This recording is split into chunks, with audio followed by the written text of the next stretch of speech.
Porque estudiar estaba vinculado a qué? Porque ahora seguís estudiando. Es que para mí estudiar estaba vinculado a materias impuestas por un liceo que no necesariamente elegía yo. Claro, ahí entendí de una manera muy práctica, muy brutal, que si vos haces lo que te gusta, no parece estudio. ¿Y hubo algún momento donde quisiste sistematizar este proceso de la escritura? O sea, lo intenté pero nunca lo logré, no llegué a escribir una obra con un método. En la escritura es tan difícil, ¿no? El arte es muy difícil, sigue reglas. Tal vez ese es el arte del teatro, el recordarnos que todo lo maravilloso es tan efímero.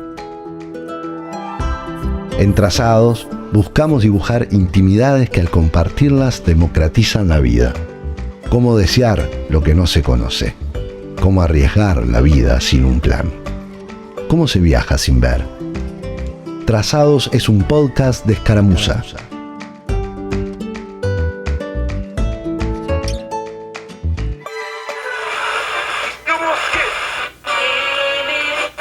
Lo que sí puedo contar es que estamos en la noche de Escaramuza. Estamos en casa. Gabriel está en su casa y llegó con su trazado en la mano. El que me dijo tiene pronto hace días. Hay vidas que duran 40 años y otras que duran 4. Hay vidas de calidad Duracell que alcanzan las 3 cifras. No son todas iguales. Lo que sí sé es que hay quienes se dejan atravesar por ella, que son permeables al sufrimiento, a la alegría, a la vergüenza, al dolor. El teatro tiene mucho de eso. Una va distraída y ¡pum! Aparece un actor que te opera la angustia o la alegría, algo así como un cirujano de las palabras. Como un orfebre de las palabras. Así me gustaría presentar a Gabriel. Bienvenido, Gabriel. Gracias por aceptar estar acá. Muy bien, pero yo esperaba algo mucho peor. Algo mucho peor, no, bien. Fue muy bueno, o sea, yo firmo. Esa presentación la firmo y que crezca de ahí, ¿no? Que la escuchen otros y digan, orfebre de las palabras me gustó, cirujano también, porque viste que está al lado de Dios, dicen. ¿Quién? ¿Cirujano? Ah, no sabía. ¿No sabías eso? No, hay muchas cosas que no sé. Pero lo de cirujano me gusta porque es como, viste que un doctor estudió, entonces hace algo muy concreto y los artistas y los escritores como que hacemos cosas como que deberíamos laburar de vez en cuando. Entonces que a uno le llamen cirujano es de repente darle esa como un honoris causa. La borramos. Pero bueno, no, es la realidad, es el país que nos toca. Un piquete en la comedia. No, justamente eso laburan porque están, ¿cómo se llama? Estandarizados. Gabriel, vamos a empezar. Tengo una primera pregunta que voy a ir como directo, ¿sí? Uh-huh. ¿Cómo era el Calderón de mi muñequita? ¿Qué pensaba de sí mismo como dramaturgo? Bueno, era inseguro, seguro. Digo, porque era la primera obra. No era la primera obra que yo escribía, pero sí la primera obra que hacía así profesionalmente, fuera de teatro joven. La segunda, tal vez. Yo todavía, o sea, para mí mi muñequita, que fue muchas cosas, lo primero que fue una escuela, casi una universidad por la edad que yo tenía. Fueron 4 o 5 años donde yo estuve inconscientemente, pero por otro lado, inconscientemente porque no fue que me dije, bueno, esto va a ser una escuela, vamos a aprender. Pero por el otro lado sé que estábamos todo el tiempo preguntando a nosotros qué es esto que está pasando, porque no teníamos ni idea, no lo planificamos. Y no era que lo quisiéramos aprender para hacerlo durar, pero queríamos de alguna manera entender lo que producían nuestras acciones, y en ese caso el teatro, y en mi caso en particular la escritura. Entonces, sí, era una época donde yo era mucho más inseguro. Si me preguntaban si era dramaturgo, en esa época decía que no. Si iba a hacer teatro o porque me gustaba el teatro, decía no sé. Claro. Entonces, propio de la edad también, de tener 20 años. ¿O no? Sí. Bueno, sí, es verdad que uno puede ser inseguro toda la vida o que uno puede ganar inseguridad con los años, pero en mi caso yo he ganado ciertas seguridades o por lo menos la fuerza para decir, bueno, soy dramaturgo, vamos, ¿no? En eso tengo las herramientas suficientes como para discutirla que venga a decirme que no lo soy. Porque, claro, es esto, es separado de otras ciencias exactas, en donde vos sos arquitecto y construís un puente y si no se cae por un buen tiempo, medianamente, y te dan títulos, sos técnico, ¿no? Donde vos tenés que pasar ciertos saberes para saber de medicina, o lo mismo ingeniería. En las artes es más brumoso, ¿no? Es decir, yo voy a ver una obra y a mí me parece horrible, me parece que esos actores no saben actuar nada, y que ese escritor ojalá vaya preso, y seguramente al lado mío hay alguien que está llorando de la emoción y probablemente a esa obra le vaya muy bien, lleve mucha gente y al final los críticos le den un premio. Claro. Y yo he empezado a aprender que no es que yo esté equivocado o que el mundo esté equivocado. Es que el mundo es un poco más complejo que las ciencias exactas y que las artes son las que expresan esa complejidad. Entonces no es fácil ganar seguridad. Claro. En ese ámbito donde todo es más brumoso. Entonces, sin duda que lo que era más inseguro. También era más inconsciente, cosa que era hermoso, ¿no? Tener una cierta impunidad para hacer las cosas.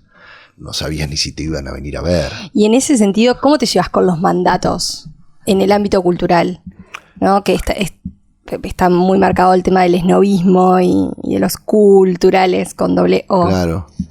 No, bueno, hay una parte que es inevitable, o sea, que uno pertenece a un sistema y yo sobre todo pertenezco al canon de la parte teatral, es decir, por ejemplo, ahora soy director de la Comedia Nacional. Wow. Claro, entonces ahí es un poco falso hacerse la pose de o outsider o transgresor, claro. Estás en el centro, entonces me parece que hay una parte donde uno tiene que asumir y dejarle los espacios a los que verdaderamente deciden estar en la periferia.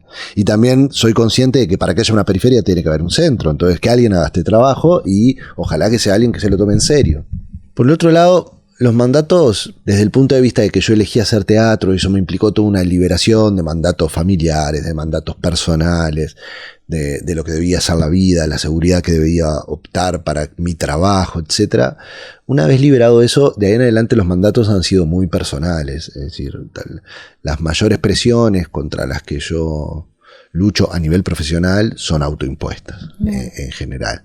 En la vida no, en la vida tengo una familia, tengo hijos, eso ya te da mandatos muy concretos, inmediatos, pero digamos, en los profesionales he tenido una larga lucha por liberarme de mandatos impuestos, que no me parece la mejor manera de cumplir esos mandatos. Creo que tal vez ya sean que uno tenga que, no sé, hacer un teatro bueno, por ejemplo, es un mandato, ¿no?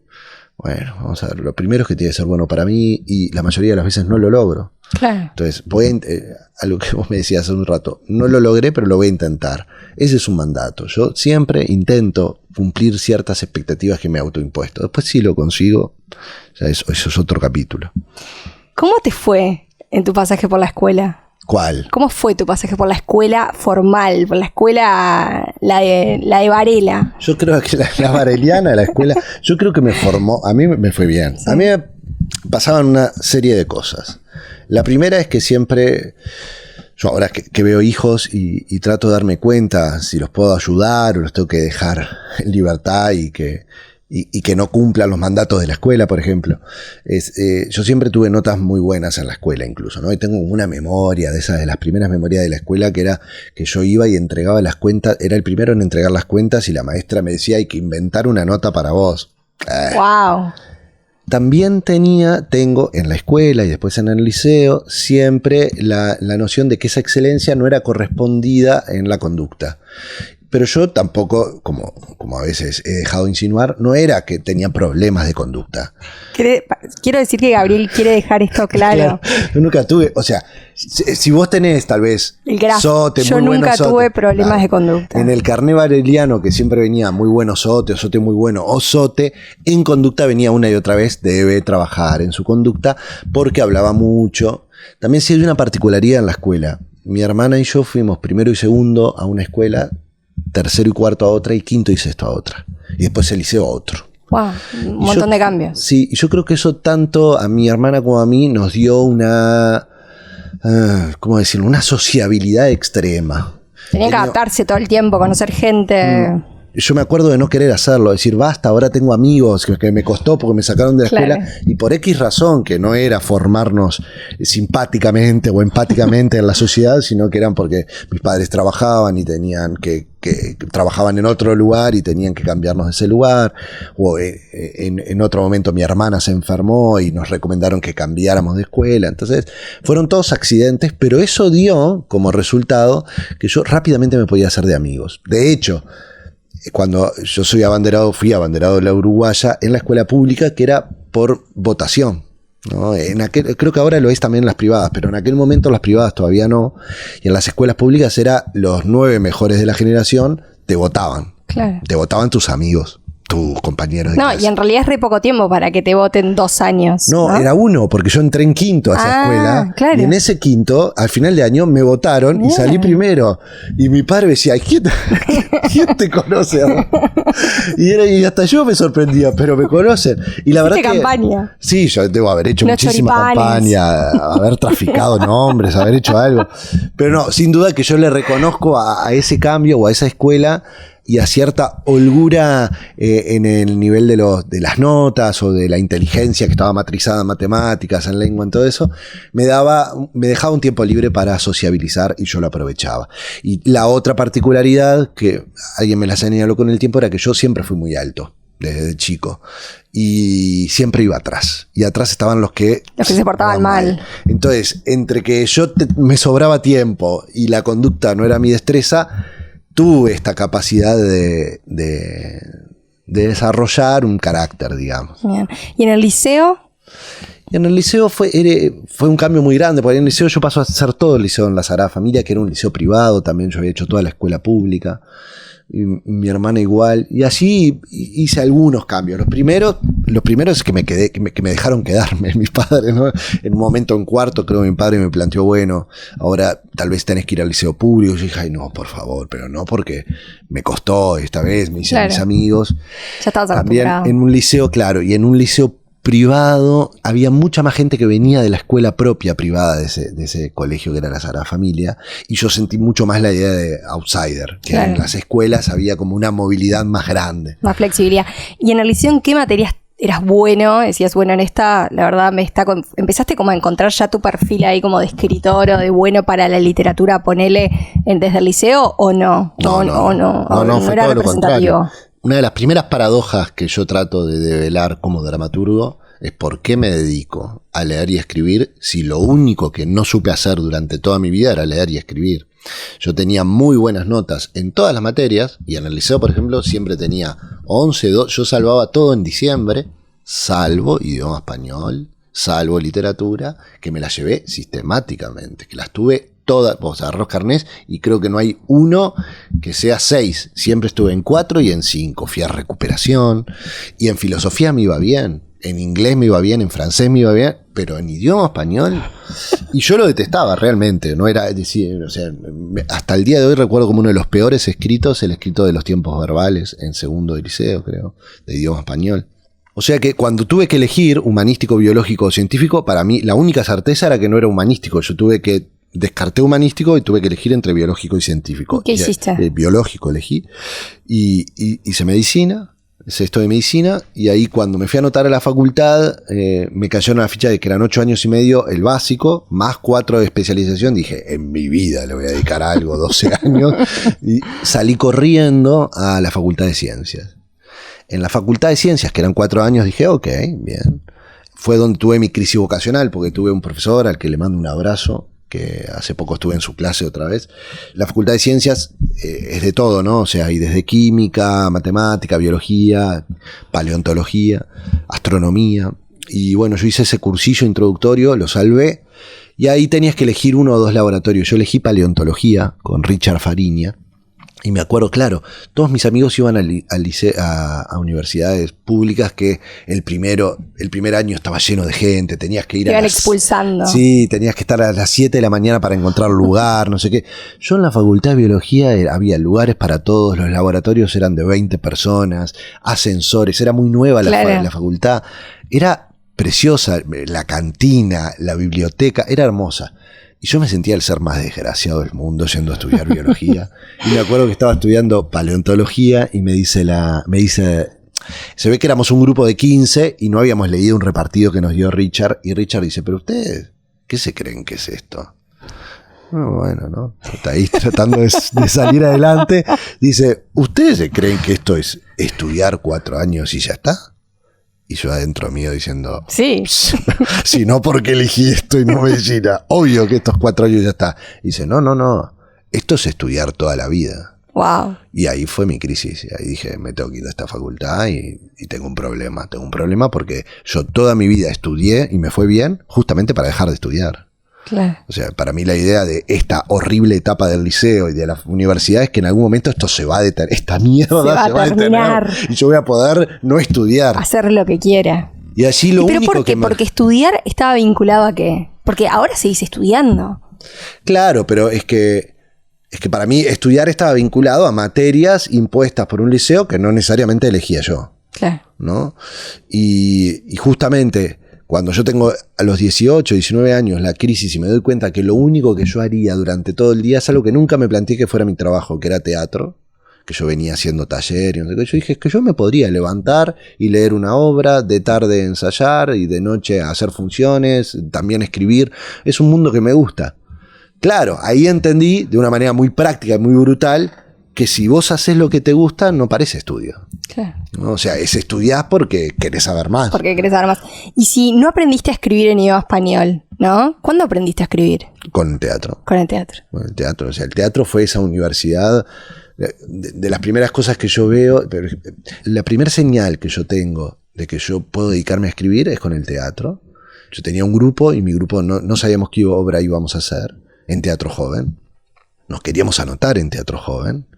Y el grupo me dice, una compañera me dice, bueno, ¿y si este año no nos presentamos? Y yo, no, ¿cómo que no nos presentamos? Es lo único que hago en todo el día, lo único que me gusta. Claro. Yo en ese momento estaba en el liceo, le decía, mira, esta materia es horrible, esta es horrible, esta es horrible. Este día es bueno, por la única razón que es bueno es porque tengo teatro. ¿Y yo no lo voy a hacer este año? No, olvídate. Hay que encontrar una obra, no la encontrábamos y en un momento dije, teníamos que presentar 5 minutos en Teatro Joven. Y yo dije, yo tengo 5 minutos en mi casa de una obra que, tenés y tráelo. Y me fui a mi casa y escribí 5 minutos, no tenía nada. Y lo llevé y no fue que dijeron, como buen actor mentiste. Mentí y me fui a mi casa, me acuerdo que fui a lo de mi abuela y tenía una máquina de escribir y puse la cosa y empecé a escribir. Eso que debería hacer no lo tengo, ese manuscrito no lo tengo. Lo que recuerdo es que lo llevé y dijeron, bueno, dale, no fue que dijeron, ¿dónde estaba este dramaturgo? No tenían opción. Nos presentamos en Teatro Joven, quedamos seleccionados y ahí te dicen, en un mes tenés que presentar la obra entera, que eran 40 minutos. Todos me miraron y me dijeron, ¿existe una obra entera? Y yo dije, obvio que existe una obra entera. La tengo abajo de la cama. Digo, dame una semana para corregirla. Y me fui a mi casa y escribí. En una semana dije, estos 5 minutos por, ¿no? Más o menos 40 por 8, va, ahí salí 40 minutos. Eso lo ensayamos, lo hicimos entre todos, lo presentamos en Teatro Joven, ganamos el primer premio, pero lo que más me llamó para mí, yo creo que fue uno de los momentos de mayor desconcierto para mí, es que cuando nos dieron los premios, nos dieron a nosotros uno de los premios y me nombraron a mí mejor dramaturgo, mejor texto de todo el encuentro. Increíble. Y esa era la paradoja con que, ¿no? Vos venías como construyendo cierta identidad de no soy bueno escribiendo, no es lo mío. No era una paradoja, era una certeza. O sea, yo decía, ¿cómo hace esta gente para darme un premio si no me leyó? Claro. Porque si me leen, se van a dar cuenta que yo no sé distinguir entre las esdrújulas y las graves, que no pongo tildes, eso me pasa hasta hoy, no me detengo a poner tildes, las comas y los puntos, vas a saber cuándo va uno y cuándo va la otra. Problema de sintaxis, ya no de ortografía, de sintaxis no debe haber, creo que no hay una página entera que no tuviera correr todo. Entonces era una paradoja y ahí fue que descubrí el poder del teatro. Claro, esta gente me premia porque no me lee. Me ve. Y lo que es maravilloso es que los actores y las actrices, para que la obra esté bien, mejoran el texto. Si yo escribo alcanzame el pantalón sin tilde, nadie va y dice alcanzame el pantalón. Porque entienden, van y lo tienen. Más o menos. Si lo escribí mal, puse la coma donde no iba, siempre hay alguien que pregunta, acá que, pero esto quiere decir esto, ¿no? Y lo corrige.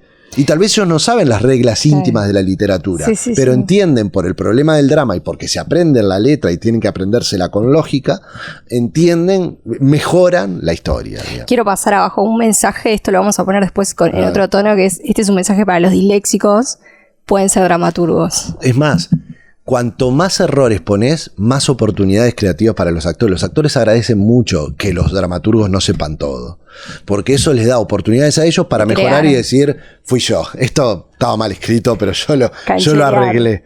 Entonces, todos los malos escritores tienen una gran cantera para mejorar, ¿no? No es tampoco una licencia para matar y ser un ignorante, digamos, porque cuanto mejor aprendés después a escribir y dominar eso, mejor es tu dramaturgia. ¿Cuánto tiempo conviviste con esta identidad de no soy bueno para esto y el mundo externo me mostraba otra cosa?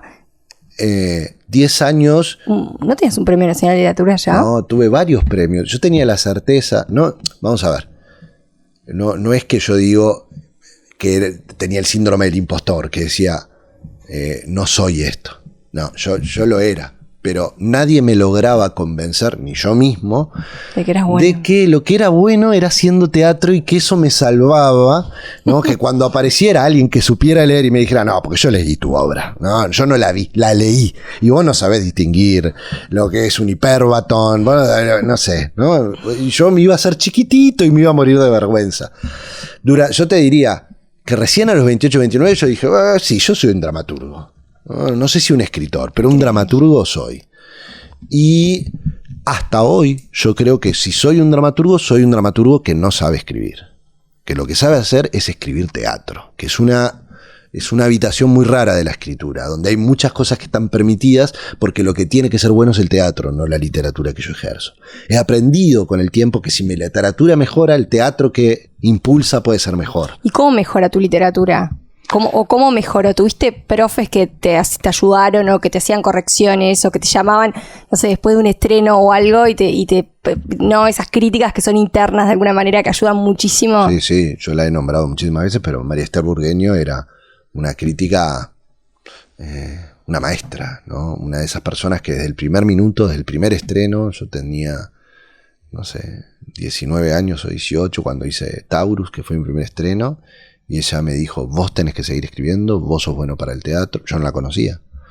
Y a partir de ahí siempre vino a ver todo, me defendió frente a ataques de vaya a saber quién. Pero cuando llegaba el momento me llamaba y me decía, tú tenés que mejorar esto. En la obra decís esto, está mal dicho. En la obra aparece este cartel, por favor no lo hagas más. Me acuerdo una vez que yo en US, que yo estrené cuando tenía 20 años, había unos carteles que separaban las escenas. Y en un momento Dios amenazaba a Grace, que era el personaje. Y yo había puesto Dios ultima a Grace, ¿no? Entonces, que era que la mataba. Y no era la mataba. Yo quería decir que le daba un ultimátum, pero en mi cabeza era Dios ultima a Grace. Entonces me llama después del estreno y le había ido muy bien. Me dice, tú, decime una cosa, decime qué quiere decir ultima. Me digo, dar un ultimátum, obviamente digo yo. Me dice, no, por favor, vas hasta un diccionario, lo lees y corregís ese texto. Y una vez me acuerdo que me dice, mira, yo le digo, como ella hacía eso, le digo, mira, yo te voy a dar los textos y vos me ayudás a corregirlo. Y ella me dice, yo voy a hacer algo mejor. Yo voy a agarrar los textos y te voy a marcar en fluorescente donde hay errores. Y tú los vas a ir a descubrir. Y me acuerdo que le mandé bus y me envió un libro fluorescente. O sea, habían islas de no color. Era como, no sabía dónde meterme yo de todo lo que estaba mal. Pero esto lo están escuchando, van a escuchar muchas profes de literatura. Sí. ¿Cómo después de todo eso volviste a convivir con ese mundillo? No sé, por ejemplo, pienso en algunas de tus obras, esta adaptación, por ejemplo, que hiciste para el Sodre, ¿no? Eso fue como muy tomado por la comunidad de profesoras de literatura. ¿Cómo te sentás a charlar? No, con total, o sea, que a mí me fuera mal con la literatura durante toda mi infancia, vamos a decirlo así, o mi formación, ajá, creo que habla más de mí que de las profesoras de literatura. No, pero digo internamente, ¿no? Porque a uno le pasan cosas, o sea... Es que yo gané mucha seguridad, entonces yo, cuando hicimos La Tregua, yo estuve acá, pero después me fui a Barcelona a ensayar. Y un día tuve que hacer un Zoom para 50 profesoras de literatura que iban a ver La Tregua y que querían hablar con el dramaturgo. Y yo me sinceré y le dije, miren, esto es cerca de mi pesadilla. 50 profesoras de literatura, cuando yo no logré pasarlas de a una, creo que 50 va a ser imposible. Ahora, también yo tengo mucha certeza de lo liberador que ha sido para mí el teatro en opinar, en saber y en construir pensamiento. Es eso que no hay que saber de las cosas, hay que intentar saber y hay que querer delimitar. Y que bueno, conocer las herramientas de la gramática, por ejemplo, tiene sentido si estás intentando saber, no el conocer per se. Pero eso es casi para cualquier disciplina. Conocer las herramientas por conocer las herramientas no tiene mucho sentido. Pero si vos lográs en algún momento conectar con la pasión de esa disciplina, las herramientas te ayudan a no inventar el paraguas todo el tiempo. Claro. ¿No? Como yo dijera, uy, mirá, para mí acá hay una regla. Se agrupan muchas palabras que significan lo mismo. Esto debería tener un nombre. Yo le voy a llamar... No, señor, ya existe. Llámele como quiera, pero será una literación o será otra figura, porque además las figuras se parecen mucho a la figura de la literatura. O lo mismo, ¿no? Yo que doy clases de dramaturgia, siempre te voy a andar explicando que una de las cosas para la que sirven las clases o la pedagogía de la dramaturgia es para que vos no pases años inventando las didascalias, que ya existen. ¿Esto le importa a alguien que ve una obra de teatro? No, ¿Qué? No saben nada de que son las didascalias, pero el dramaturgo tiene que saberlo. ¿Y el estilo se aprende? No. El estilo se puede copiar, Uh-huh. ¿no? Y es muy difícil desarrollar un estilo propio. No sé si se elige, yo trato de elegirlo, trato de dominarlo y tiene mucho de copias, ¿no? De influencias, diría. ¿Sabes que Philip Roth, en el profesor del deseo, decía que los libros que leemos son como los arquitectos de la mente? ¿Tenés algunos libros que sientas que te hayan construido de alguna manera? Sí. Acabo de servirme agua y se escuchó No pasa nada. como que fui al baño. Y en realidad acabo de servir un vaso Ir de al agua. baño en un Zoom. Sí. Esperame un poquito, Rocío. Tipo, acá mismo. Bueno, después este breve lapsus grosero. ¿Quieren que diga ¿Qué? lo que dije de nuevo? ¿O no? ¿O está ok? No, pero por ustedes, que son los... Yo soy la menos obsesiva del grupo, quiero decir esto. Estaba muy bien, pero estaba. no. Ya cortaste el momento, hacelo. No, o podrías dejar esto y que se escuche la voz de ellos, porque parece que estamos hablando en el vacío del éter del podcast y acá estamos muy rodeados de gente. Espera, la pregunta era lo de Roth. ¿Qué libros me influenciaron? Sí. Bueno, es que en distintos momentos, yo creo que los libros, también he aprendido que los libros influencian mal, que uno lee libros que no debería haber leído. Ah, nunca he escuchado eso. Y yo creo que a Deja veces... de romper cosas, Gabriel. No, pero hablo de mi experiencia. Yo, a ver, ¿cómo te lo pongo? Para no nombrar a nadie, yo conocí a una señora que decía, Dios aprieta pero no ahorca. Y un día de vida es vida. Y con esas dos frases, gastaba dinero que no tenía y se pasó su vida ahorcada. Porque, o sea, no ahorcada, pero apretada. Claro. Yo decía, qué mal le hicieron eran buenas frases, pero Sí, le hicieron mucho mal. Mucho mal. Porque no eran que las frases fueran buenas o los libros son malos, pero uno los aplica de manera... Entonces, yo creo que hay libros que he leído en determinado momento de mi vida que me influenciaron mucho, pero yo los usé muy mal, ¿sí? Entonces, ha ido cambiando. Uno de los libros, o sea, que además creo que es muy peligroso él como autor, que es Thomas Bernhard. Bernhard es como una droga, ¿viste? Te lo podés leer, a mí me pasa, lo leo y salgo diciendo, sí, qué bien, ¿cómo escribe este tipo? Y el mundo es una reverenda porquería, nadie vale nada, detestemos a la gente. No es así. ¿No? Pero no, yo no creo que sea así, pero de vez en cuando que hay una gran parte que es así, que haya un autor que sepa hacerle foco. Bernhard tiene algunos postulados que a mí me han matrizado, ¿no? Por ejemplo, siempre tengo un pequeño Bernhard en mi cerebro que dice, ponga todo su asco del mundo, no la mitad, no un poco, ¿no? Y me parece que siempre en algún momento de las obras llega el momento donde yo siento que tengo que ser valiente y ponerlo todo y no andar mediocrizando ni tratando de sobrevivir para la próxima obra. Es decir, bueno, si alguien me va a matar que sea por esto, pero voy a poner todo mi asco aquí. No, y ahí lo difícil de no copiarse a uno mismo, ¿no? Porque es complicado, ¿no? No me acuerdo que odio hacer esto. Aviso, traer a Borges es un error, pero es como hay un cuento donde él no me acuerdo ni cuál es, pero es como esto, no puedo dejar de ser Borges, ¿no? Es muy Borges y es muy bueno que no sepamos qué libro. O sea, no tengo ni idea. El que quiere buscar la referencia es que lo lea. Tiene un rato. Además lo de decir que en cada 3 páginas él debe negarse a sí mismo y aceptarse. Sí, yo creo que cuando uno logra lograr influenciarse a uno mismo sin ser consciente es que uno ha escrito algo interesante, ¿no? Porque la escritura es de una manera, es un poco azarosa. Entonces a veces uno de los mayores placeres de mi escritura o de mi lectura o de mis obras de teatro es escuchar algo y decir, qué bueno que es eso. Y alguien me dice, ¿lo escribiste vos? Ah, ni me acordaba, ¿no? Y es decir, entonces Yo estaba queriendo poner algo ahí y cuando me olvidé y lo escucho lo sigo reconociendo como algo interesante. Y eso me gratifica a mí. Yo no sé, tal vez para el resto no vale nada, pero para mí vale. Haber tenido la antena atenta ahí como para poner a alguien que a alguien como mí le llame... Mirá cómo habla el dramaturgo. A tu yo del futuro. A mi yo del futuro le llame la atención. Ahora, si puede pasar en lo bueno, también puede pasar en lo malo. Esto es lo que me tiene atento. Si los libros influencian para bien, también influencian para mal. Y por eso la mirada crítica sobre el proceso es un trabajo continuo que me interesa. Yo creo que los libros más peligrosos son los mejores. ¿No? Porque uno quiere leer todo este autor o siente que este autor dice siempre cosas buenas. Sí. El autor puede haber estado distraído, andás a ver si lo escribió él, de quién lo copió, de dónde viene la idea, qué quería decir. ¿Y de qué manera te vinculas con los libros? ¿Comprás muchos libros? Sí, bueno, en el proceso, hoy hablábamos de María Esther Burgueño, en ese proceso una de las primeras cosas que María Esther me dijo para mejorar mi escritura era que yo tenía que leer mucho más, yo no leía mucho. Entonces yo a los 19, 20 años empiezo un proceso en el que empiezo a leer. Y es casi como un proceso muy parecido al teatro. Empezó a ser una mancha pegajosa de la que no me pude despegar más y ahora yo te diría que soy la mancha. El proceso de lectura es un proceso apasionante para mí.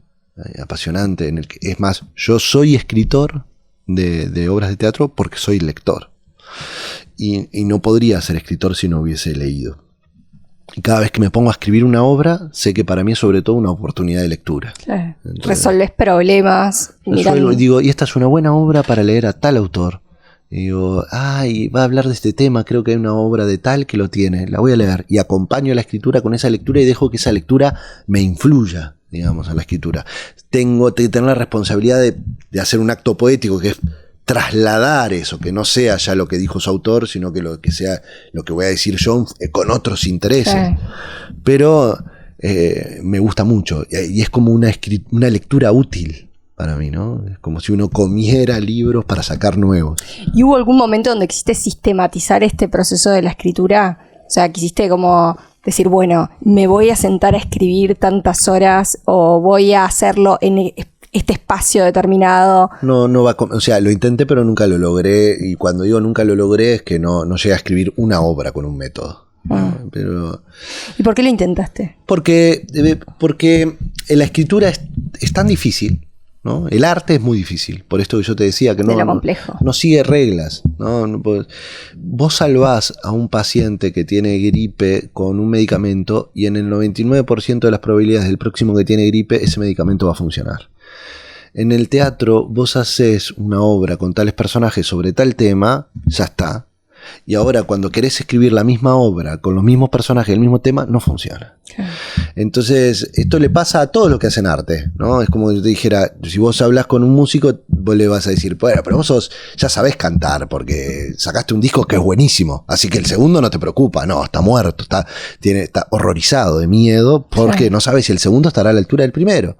Lo mismo una actriz, ¿no? Voy y la veo hacer Hedda Gabler. ¿Y vos qué problema tenés? Ahora podés hacer Cleopatra, si te vi hacer Hedda Gabler. Ella te dice, no, Hedda Gabler me salió bien, pero esto no lo sé. El problema de los artistas es que hacerlo una vez bien no se los asegura para nada volverlo a hacer bien. Hacerlo 19 veces bien no le asegura que la 20 va a estar bien. Y eso un poco es lo que diferencia el teatro del cine, ¿no? Porque en realidad en el teatro siempre te estás exponiendo. Con la complejidad de que el teatro lo tenés que hacer siempre. Que eso, la diferencia del cine, lo diferencia de la escritura, lo diferencia de la pintura, ¿no? Yo escribí En busca del tiempo perdido, ¿no? Proust, mucho gusto, me llevó un tiempo, son 7 tomos, pero quedó ahí para siempre y bien.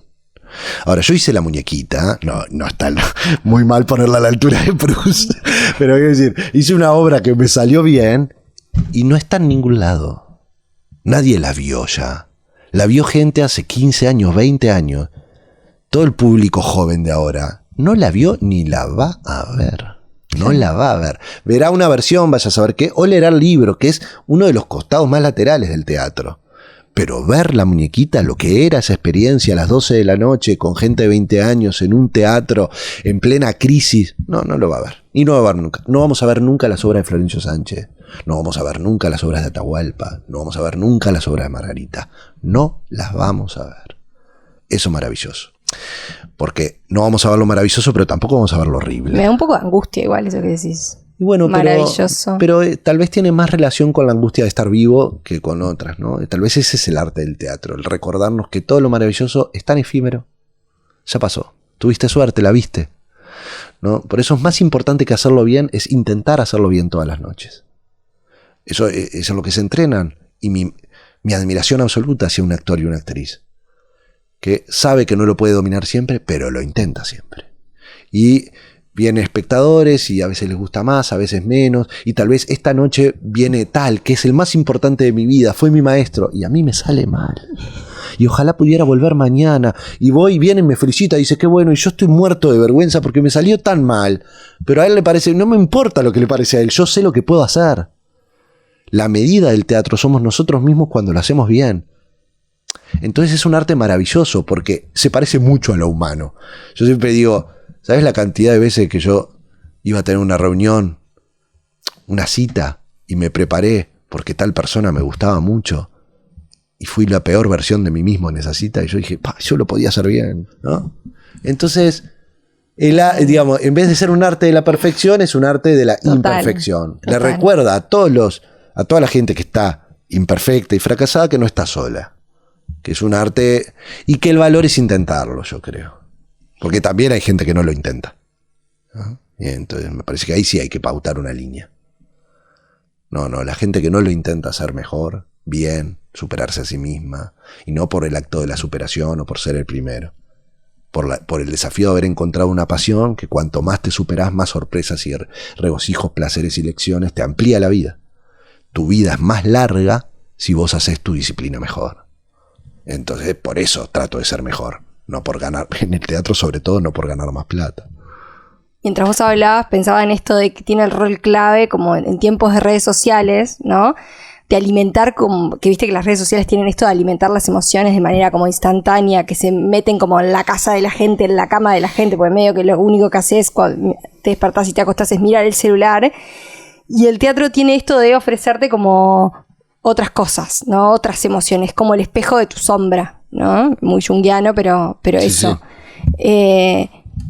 Hoy en día, que el teatro se llene, que la Comedia Nacional se llene, es como increíble, cuando en realidad como el mensaje que está es como esto de, bueno, no, la gente está buscando emociones gratificantes, o sentirse bien, o tener la experiencia. Igual yo tengo esta creencia de que la Comedia Nacional ha logrado pensar hoy en día como la experiencia del usuario, ¿no? Vos llegás, todo está pensado para que vos te sientes y sea como una gran experiencia. No siempre positiva, digamos, pero en el sentido más efímero de la palabra. ¿Eso cómo es? ¿Cómo llegas a ese nivel de calidad? ¿Cómo llegan a ese nivel de calidad? Bueno, primero es eso, no estamos solos. Tenemos mucha gente que hace lo mismo en su disciplina, ¿no? Llamamos a directoras y directores que quieren hacer eso, actores y actrices que quieren hacer eso. Estamos en un teatro que quiere mejorar la experiencia. Entonces lo primero es reconocer gente, amigos y amigas que acompañen. Lo segundo es eso. No es tan importante que estemos llenando una sala, porque mañana la podemos tener vacía y tenga el mismo valor, sino qué estamos intentando hacer. Nosotros estamos intentando ampliar la experiencia de lo que es hacer y ver teatro, ¿no? Nosotros queremos que el espectador hace teatro cuando lo ve, porque si no está él, no hay. Entonces su espectar, su ver, es hacer. Y queremos que entienda que ese ver puede ser mucho más complejo que sentarse y decir me gustó o no me gustó. Que hay una conversación más rica para tener con nosotros. Y que incluso aquel que se levante y se vaya, o aquel que no venga, está dialogando con nosotros, ¿no? Por ponerte un ejemplo, nosotros ahora estamos haciendo Tiempo Salvaje, ¿no? Nosotros tuvimos es una temporada muy fuerte y rara de la comedia porque ha tenido varios éxitos agotados, ¿no? De entradas que no se consiguen. Ahora decidimos hacer una obra en la sala grande que es muy importante para nosotros. La sala puede entrar 1000 espectadores por función, que dura 3 horas, con la certeza de que el público no iba a acompañar. No por la obra, sino porque dura 3 horas, ¿no? Entonces nosotros dijimos, vamos a hacerla igual. Porque si nosotros tenemos una experiencia que nos gusta en nuestra vida, ¿quién ha dicho que esa experiencia tiene que durar 1 hora y media? Si alguien viene y la dura 3 horas, y ahora si no acompañan, será que no era que le gustaba el teatro, le gusta el teatro que dura 1 hora y media. Estamos hablando de otra cosa. Entonces, nosotros ahora estamos haciendo esa obra que es espectacular. Porque una apuesta increíble además. Todo, pero a la gente le cuesta entrar. Una vez que entra, se queda, sale, dice, no noté que fueron 2 horas y media, 3 horas, no lo nota. Lo que le cuesta es entrar. Y ahí estamos dando varias discusiones, y esto es lo que nos apasiona. En estas cosas nosotros prestamos mucha atención. Primero, bueno, vamos a atender por qué no vienen los que vienen. Ahora, vamos a atender a los que vienen. Que acá hay mucha gente que está viniendo, se está quedando y agradece que haya una obra que dura 3 horas y que nos hayamos tomado el tiempo de producir esta obra con 3 horas, con 3 escenografías, con 12 actores, con no sé cuántos traspuntes. Entonces, antes de salir a ver por qué no viene el que no viene, atendamos al que viene. Ahora, también, ¿esto quiere decir que no nos vamos a preocupar por el otro? No, vamos a dar esas discusiones. Vamos a hablar con la gente, vamos a decir, y no vamos a claudicar. Porque creemos en esto, creemos en las experiencias duraderas. Y nos gusta que sean adentro de una sala de teatro. Entonces, no nos dejamos, digamos, no es omnibular. Ay, hoy estoy en esta sobre todo, ni encandilar, mejor la palabra, por la idea de la sala llena. Es más, hoy hablaba eso con el Felipe, que es el productor. Digo, mira, cuando algo no funciona, yo como que me prendo. Digo, bien, estamos conversando ahora. Cuando una sala se agota, siento que se terminó la conversación. Funcionó, qué buenos que son, más funciones. Yo tengo más miedo a la sala llena que a la sala que tenemos que pelear. En la sala que tenemos que pelear estamos haciendo una obra que vale la pena discutir. Porque la calidad, digo, si no hubiera, estoy convencido de la calidad de la obra, la veo y digo, esta obra es buena. Ahora, si fuera porque no es buena, bueno, ahí podemos matizar. Como que le estás dando a la gente lo que quiere o lo que te pide de alguna manera con la sala llena. Claro. Digamos, no es que no me guste, por supuesto que nos encanta la sala llena. Lo que no nos gusta es que ese sea nuestra medida de éxito. De calidad. Sí. Nuestras medidas son otras cosas, es la amplitud. Yo estaría muy incómodo con la mujer desnuda si no tuviéramos un Esperando la Carroza. Y viceversa. Estaría muy incómodo con Esperando la Carroza si no estuviéramos haciendo a la vez en el circular las actas que lleva 70 personas. Entonces, ese diálogo, esa conversación me interesa dar en ese margen. Ahora, que vengan hordas de personas a decirme, más de Esperando la Carroza, más funciones. Ese no es nuestro deber. Responder a las masas que quieren ver cosas, creo que los algoritmos de las plataformas lo hacen mejor. Nuestro deber es entablar diálogos con la ciudad, con los ciudadanos y tratar de hacer teatro de calidad. Y eso es mucho más complejo que hacer una comedia que funcione. Total, que es mucho más complejo. Y también tenés que tener una solidez enorme para poder sostener esto de alguna manera en el mundo donde, bueno, de los posteos, del marketing, de la cosa rápida. Como... Claro, pero tenemos que defender a esas grandes minorías que quieren esto. Porque a veces nos queda la idea de que la gente, no, bueno, mirá, 800 millones de reproducciones en una hora al insulto de no sé quién. Está bien, no se preocupen. Pero hay tal vez, mira, nuestras salas tienen 100.000, la capacidad anual son 100.000 butacas. Yo creo que este país tiene mucho más que 100.000 espectadores para la Comedia Nacional. Y yo no agoto todas las obras. Entonces todavía tengo que crecer antes de quejarme e ir contra los linkeos. Y es mucho más fácil dar un me gusta en un celular en mi mano y voy viendo 10 segundos que entrar a una obra y estar 1 hora y media, 2 horas allí, después irse a charlar al bar y discutir si me gustó, si no me gustó, si llorar. la entendí, ¿no? Entonces es una experiencia. Total. En este mundo es una experiencia, yo diría, hasta necesaria. Vos decías en una entrevista que leí que se necesita para escribir un dolor o una vergüenza, que ese es como el motor de la escritura. ¿Cuál el que yo necesito. Que vos necesitas, sí. No, gente... todavía no hablas de la gente. No, porque además, por suerte hay gente que no necesita eso para escribir cosas maravillosas. ¿Cuál es tu motor hoy y dónde crees que se gestó ese dolor y esa vergüenza? ¿Tenés algunas como... anécdotas o... Es que estoy lleno. Soy una bolsa de dolor. De vergüenza. No, pero sí. No, sin ánimo de hacer terapia, pero no, tengo muchas cosas de las que me avergüenzo. Cuando yo digo que a veces uno de los miedos del escritor es no saber qué escribir. Y yo creo que resuelvo eso bebiendo de esa fuente que es mi vergüenza personal. A mí hay muchas cosas que me avergüenzan que yo he hecho, que yo he dicho, que tienen que ver con la vida diaria, ni siquiera son, no sé, que le robé la plata a un ciego, no sé. No es de ese nivel.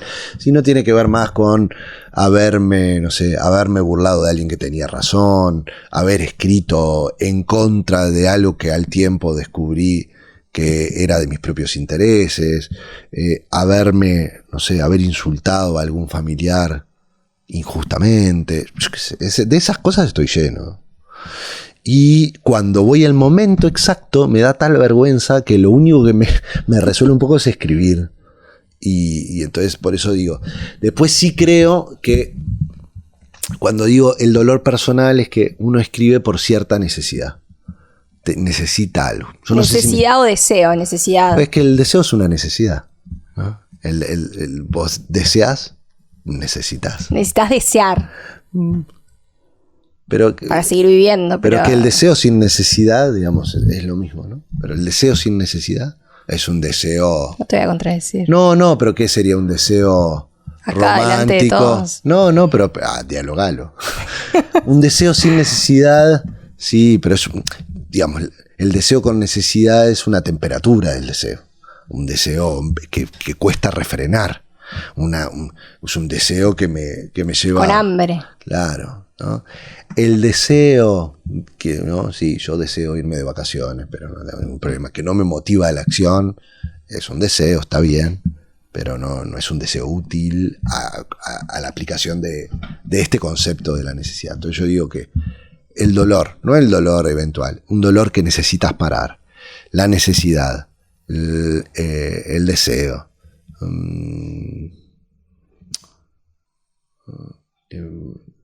la vergüenza, la incomodidad. Hay varios conceptos así que son muy útiles para la escritura. Yo creo que es eso, que el escritor... Bueno, por ejemplo, en las clases de dramaturgia, cuando vos le preguntás a alguien, ¿y acá qué querés decir? No sé. Bueno, eso es un problema. No porque quieras decir algo, sino de qué te está moviendo atrás de todo, pues si no es muy difícil trabajar. Claro. Entonces... que eso llegue a la gente que lee es otra discusión de la que yo acepto que no tiene que ser claro cuando vos lees, ¿no? Leo, no sé, Thomas Bernhard, ¿qué quiso decir esta página? Yo qué sé. Pero si estás trabajando vos contigo mismo, esas cosas esa claridad. Esas preguntas tienen que estar así. Gabriel, vos vas a la escuela, al liceo, y después tu formación, ¿por dónde fue?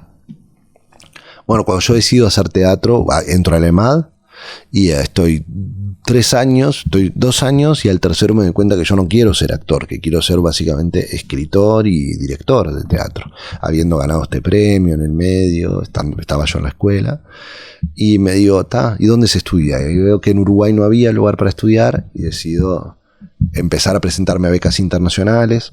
La primera beca importante que gano es una beca en España y a partir de allí empieza un periplo en el que me doy cuenta que mi formación va a ser básicamente estudiar en el extranjero y hago unos 3 o 4 lugares que para mí terminan siendo muy determinantes en lo que es formación de dramaturgia, sobre todo, que es empiezo en Barcelona y en Madrid, estudio en una beca que había allí. Estudió en la Sala Beckett, que matrizó mucho una mirada sobre el ejercicio de la escritura para mí. Y después continúo en el Lincoln Center y me presento finalmente en el Royal Court Theatre de Londres, que es donde termina de cuajar para mí la formación en dramaturgia. A partir de allí también descubro que hay todo un mundo de posibilidades. Por esa formación extranjera, digamos, ¿no? O sea, yo estoy estudiando cómo se hace el teatro, pero cuando uno lo estudia en esos países, de cierta manera estudia el teatro de esos países. Entonces yo siempre me daba cuenta que la práctica de allí no era exactamente la de mi país, pero que yo podía traficar procedimientos y aplicarlos a mi escritura. Claro, empiezo a descubrir la riqueza del teatro del mundo, ¿no? Que claro, que si yo hubiese visto ese teatro, yo no hago teatro porque vi teatro. Sobre todo, hago teatro porque empecé haciendo teatro y algo me manchó para siempre. Sin duda que en el medio hay una obra de teatro que viste y que dijiste, qué bueno que está esto. Pero que hubiese sido mucho más clara mi decisión si yo hubiese visto las obras que se hacen en el mundo, cosa que no podemos hacer ninguna. Entonces, a partir de allí todo esto se da muy mezclado, pero después la emergencia de mi muñequita, sus giras internacionales, me empiezo a convencer que mi camino del teatro es sobre todo un camino vinculado al mundo del teatro y no necesariamente a Uruguay. Siempre entendiendo que yo iba a seguir haciendo teatro acá, estrenándolo acá, ¿no? Pero que tenía que estar conectado con el mundo. Y bueno, digamos, esa es mi formación. Ahora, hay una escuela que es muy importante en Uruguay para la gente de teatro, que es la escuela de hacer. Yo hago teatro profesional desde los 19 años. Y estreno a suerte, ahora mucho menos, pero en su momento cuando tenía 21, 22, 23, yo estrenaba 1 o 2 espectáculos por año, ¿no? Me acuerdo estar en el Circular con 23 y tener 5 obras en el Teatro Circular. A mí ahora me cansa de pensarlo, te digo, no, una cada 5 años, pero claro, en ese momento tenía 5 obras funcionando en el Teatro Circular. Eso es una de las, digamos, este país tiene el problema de no tener profesionalizado su sistema artístico, pero lo bueno es que permite hacer eso, ¿no? Claro. En otros países donde esto está profesionalizado, donde vos para llegar a una sala tenés que tener un título, ser contratado, un contrato que te exige, bla, bla, hace muy imposible que alguien a los 19 años dirija un teatro. Acá lo hacía posible. Y entonces, por ejemplo, la primera vez que di una clase en la universidad, en la escuela, en la Manufacture, en el conservatorio que doy en Suiza, yo tenía 29 y los estudiantes de dirección de teatro que tomaban mi clase tenían 30, 31, 32. Ellos estaban tomando ese curso para lograr tener un título para acceder a su primera dirección y yo iba con 29 años y ya tenía cerca de 15 títulos estrenados en mi país. La escuela del hacer. Es una escuela para nada menor. No, porque es una escuela real, en donde vos te ves gente, público de teatro, te tenés que mantener, trabajás con actores buenos y actrices buenas, escribís, entonces esa fue una escuela uruguaya y muy importante. Es raro que en Uruguay, con la cultura que tenemos de teatro, no haya una formación. Ahora la hay, ¿no? La tecnicatura, ¿no? La tecnicatura de dramaturgia, que la armamos entre varios por este problema, es decir, bueno, tenemos dramaturga, si no tenemos dónde, varios nos juntamos y decir que no les vuelva a pasar lo que nos pasó a nosotros, que nos tuvimos que ir afuera para formar. ¿La tecnicatura está hace cuánto? Y la tecnicatura ya va por, si no me equivoco, está terminando su tercera generación, estos son 6 años. Y allá ahora hace el llamado para la 4ª generación, o sea, está instaurada, pero y es buena. Hay varios de los jóvenes o de las jóvenes que están escribiendo y estrenando que han salido allí. Bueno, Leonor Courtoisí, que trabajó con nosotros, salió de ahí. Salió de la EMAD, ¿no? Muchos también salen de la EMAD, pero después de la EMAD hacen la tecnicatura y se especializan en dramaturgia. Bien. Gabriel, te pedí que trajeras un fragmento de un texto para leer. Obvio que no lo trajiste, lo buscaste acá en Escaramuza. Pero es que es como, si trae algo de comer, ¿y dónde estás? En el mercado no sé qué, está lleno de comida, pues no me dejas elegir algo de ahí. No, y no encontré el libro, pero igual lo tengo acá. O sea, tenía un libro, tenía pensado un libro que es Las ciudades invisibles de Italo Calvino, que, bueno, tal vez Escaramuza no lo tiene acá donde lo busqué yo, ¿no? Y no lo encontré, entonces me pareció agarrar el mismo concepto, pero por otro libro, que es la historia de 2 ciudades de Dickens. Que tiene uno de los mejores comienzos que... Yo creo que el mejor. El mejor. Pero que me va a permitir expresar la idea de Calvino, pero desde otro ángulo. ¿Sabes que nunca leí ese comienzo en inglés? No, pero que debe tener un ritmo espectacular, porque en realidad ese está traducido. Y cuando vos lo agarraste, que además yo lo traje para otro invitado, te conté, sí. Pensé eso, ¿cómo nunca lo leí en inglés? Sí, bueno, es que Dickens, ¿no? Ya quisiéramos. Yo la otra vez estaba haciendo el ejercicio de Tiempos Difíciles, que es hermoso también, es un comienzo bellísimo y suena mejor en inglés, y en español suena muy bien, y en inglés suena muy bien. Bueno, esto no me lo hagas leer en inglés, lo voy a leer en español. Ah, ¿no te dijeron? Dice, 1, la época. Era el mejor de los tiempos y el peor. La edad de la sabiduría y la de la tontería. La época de la fe y la época de la incredulidad. La estación de la luz y la de las tinieblas. Era la primavera de la esperanza y el invierno de la desesperación. Todo se nos ofrecía como nuestro y no teníamos absolutamente nada. Íbamos todos derechos al cielo. Todos nos precipitábamos en el infierno. En una palabra, a tal punto era una época parecida a la actual, que alguna de sus autoridades más vocingleras insistían en que, para bien o para mal, se la tratara solo en grado superlativo. Bueno, esto me parece que él, de qué manera, ¿no?, ve que esa época tan contradictoria y tan extrema es tan parecida a la actual cuando la escribe él y cuando la leemos nosotros. Total. ¿No? Ojalá podamos crear algo, yo me digo a mí mismo, ojalá pueda escribir algo parecido, que quien lo lea, cuando lo lea, sea verdad. En la época que lo escribí, en la edad, porque él además está narrando la Revolución Francesa, ni siquiera era su época. Entonces es un triple salto que me parece que nos recuerda que siempre nosotros vivimos la época como la peor y la mejor, porque es nuestra, ¿no? Me tocó vivir justo en esta, que es la peor y es la mejor en muchos aspectos. El final de Italo Calvino, de Las ciudades invisibles, que si no lo leyeron lo spoileo, es el emperador, el Khan, tiene un imperio tan grande que no lo puede conocer. Entonces le pide a Marco Polo que lo recorra y venga y le cuente. Y el libro es justamente las narraciones de Marco Polo de cómo son las ciudades. Y a esas ciudades les pone nombre de mujer y arma series. Estoy simplificando un libro que es hermoso y que vale leer por sí mismo.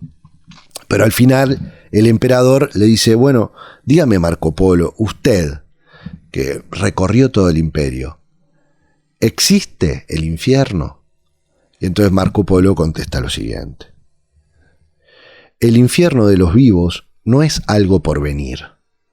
Hay uno, el que ya existe aquí, el infierno que habitamos todos los días, el infierno que formamos estando juntos. Hay dos maneras de no sufrirlo. La primera es fácil para muchos: aceptar el infierno y volverse parte de él hasta el punto de dejar de verlo. La segunda es riesgosa y exige atención y aprendizaje continuos. Buscar y saber reconocer quién y qué en medio del infierno no es infierno, y hacer que dure y dejarle espacio. Esa combinación de dos lecturas me expresa mucho mi esencia. Yo creo que el mundo es un infierno y somos los responsables de eso. Es lo que hacemos estando juntos. Creamos un mundo espantoso. Pero hay muchas cosas en ese infierno que no lo son. Y hay un gran valor en tratar de encontrar lo que no es y hacer que dure y dejarlo espacio, ¿no? Es casi, te diría, que mi trabajo en la comedia. Hacer que eso dure, que tenga más espacio, que cuando yo lo deje sea un poquito más grande de cuando lo encontré. Y que aquellos que creen que hay algo en este mundo que no es infierno, reconozcan en el teatro que uno hace, en las cosas que uno escribe, en los lugares donde uno trabaja, un espacio para respirar un poco mejor. Sin desmedro de que vivimos en el mejor y en el peor de los tiempos.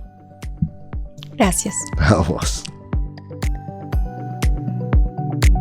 Las conversaciones de Trazados se graban en las noches de Escaramuza. La idea y la producción ejecutiva son de Rocío Schiappapiedra. La producción general es de Quique Martínez Marquese. La dirección de sonido, edición y post de audio la realiza Martín Rodríguez Lista. La locución es de Gabriel Calderón y Martina Bonazo. Las ilustraciones son de Carolina Ocampo y Diego Fernández.